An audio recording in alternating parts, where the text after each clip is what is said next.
Today was a good, hard physical practice for us, especially coming off of Thursdays.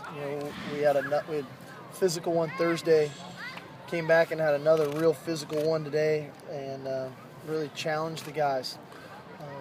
It was evident, the guys, that even when fatigue is starting to set in, we have some guys that remain in a dominating mode.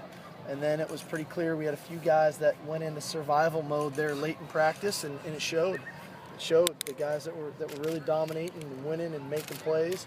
So it'll be good to show on the film to the players to exactly what we're looking for and what we need out of them every time we take the field. But I thought all in all, it was a really highly competitive practice. We worked a lot of special situations today, some third down work, some red zone work, some backed up stuff again, and thought the guys were flying around. Thought the defense was really flying around today. They played hard. I thought the front was really good. Starting to get our depth right with JR being healthy and Delvon being back today. So the rotation's good, and obviously looking forward when we get Leonard back in the fall. But I thought those guys played really well today. I thought the other side of it too, early in practice, the offense hit a couple deep balls. Victor Blackwell had a couple big plays there early in practice, and then the defensive backfield kind of shored things up later in practice and solidified things. So it was good to see them make some adjustments on the defensive side of the ball and the back end to take care of that. How has Victor's spring been? It's been a little bit inconsistent. He has days like today where he really comes out and flashes, and then he might have a couple days where we don't notice him. And so our challenge with Victor, a young guy, like we talked early in spring about Darius, with a young guy who's trying to become a key component to the offense, not just be a role player.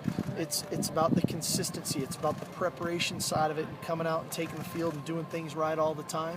And so hopefully, like a day like today is inspiring to say, you know what, I'm going to study even better on Sunday and Monday to get ready for Tuesday so I can keep doing things right, put myself in the right position to go make plays like he was able to do today. He made a couple really fantastic plays down the field. You ready to cook that steak yet? Almost. My day is off tomorrow, so generally Sunday's barbecue day. So. But would you anticipate having an announcement next week? I don't set deadlines. I'm not a kid that has signing day. I don't wait till signing day to decide what school I'm going to. When I know where I'm going to go, I decide, and that'll be the end of it. So is it possible that you would not name it before the spring game? I mean, anything's possible, I guess. That's life. What do you want Did to you extend practice maybe today just to see how they would handle we did. those extra plays? We did. We cut out the walkthrough from this morning and really just wanted it to be about today's practice. And I wanted to see how they would respond in that final team period. And it was good. It was good form. We need to continue to build our conditioning, and not just physical conditioning, but our mental conditioning. We've got 3 days left, and I want to make sure that we maximize those 3 days next week, and that we've got really, practices that have a purpose on Tuesday and Thursday, and that we have a great format for next Saturday. And so that'll be the agenda moving forward in the next week. Is what are the plans for Tuesday and Thursday that we're covering objectives that need to be covered, so that one, it could be get it on film. Two, it could be putting a couple guys in certain situations on the field to see how they respond. And then three, getting a really quality format for next Saturday. The reality of it is we're not going to be able to play a game, and we just don't, that's just not feasible. But I want to make sure that we allow them to go out and compete and give our fans a great opportunity to see what this team's all about. And then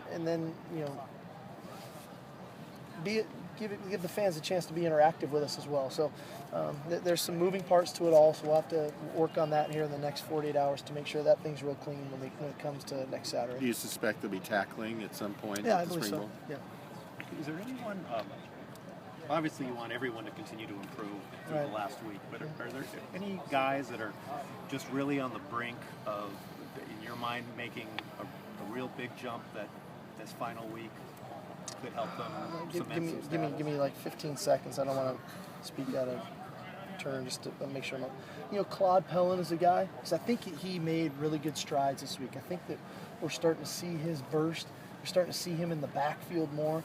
I want him to keep going, because I know it's in there, and I want him to finish out these last 3 days of playing hard all the time with great technique, and fighting through the adversity, so that he has that to hold on to through the summer. I think that's one guy for sure. You know, I'd like to see Darius continue to build. I think that he's shown some real signs of he's coming along. He's coming along. I think that would be very positive for us. And probably one more guy is Gerald Bowman. I've noticed him in the last few practices. You know, he's flying around. He's not protecting himself, which I thought early in spring he was kind of protecting his shoulder a little bit. The last couple practices he's been active. He's been flying around the field. So he's another guy. You know, I think that, you know, and there's other guys that I think have really performed well, and I don't want them to fall off. I'm thinking of Scott Starr. I'm thinking of J.R. Tavai. I'm thinking of Antoine Woods. I'm thinking of Hayes Pollard, Jabari Ruffin, Jalen Cope Fitzpatrick, Chad Wheeler, Nelson Aguilar. These guys have had great springs, you know, and I want them to kind of finish this thing strong with great leadership, so that you know, they can have command of this thing going into the summer. Getting back to McQuay, I'm sorry, go ahead. What have you seen at receiver behind Nelson and Gary? Well, like I said, today I think we saw that you know, Victor has the ability, you know, and he flashed today like he's flashed probably 4 or 5 other practices. It's the 5 or 6 other ones that we got to get cleaned up so that we're consistent. I think George Katrib has had a great spring. I mean, this guy, he just kind of makes plays. You know, he keeps throwing the ball and he makes plays. Yeah, Melstrom's another guy. Those guys, they're going to have a role. They've put in too much work and too much time that they're going to have a role. And at the tempo at which we operate, the fresh legs thing is a key factor. And the amount of reps they're getting, their knowledge base for the system is so helpful for them when the fall rolls around to play fast. And they're going to play really fast because they're going to know what to do. In terms of McQuay and Bowman, is there a pecking order? Is it McQuay then Bowman, or is Bowman coming on? But right now McQuay has kind of got the inside track. How do you see you know, honestly, if we were playing next Saturday, they'd both be starting because we don't have Sua. You know, you play the hand you're dealt, and so we're fortunate that when Sua gets healthy, we've got 3 really good safeties to play, and with the amount of snaps and reps that we're going to get faced with, you need those bodies, you know, and potentially a Josh Shaw back there doing it too. So I don't really feel like we have to say who's ahead or not right now, because they're both playing, you know, and again, like if we had a game today or next Saturday, they'd be starting for us anyway.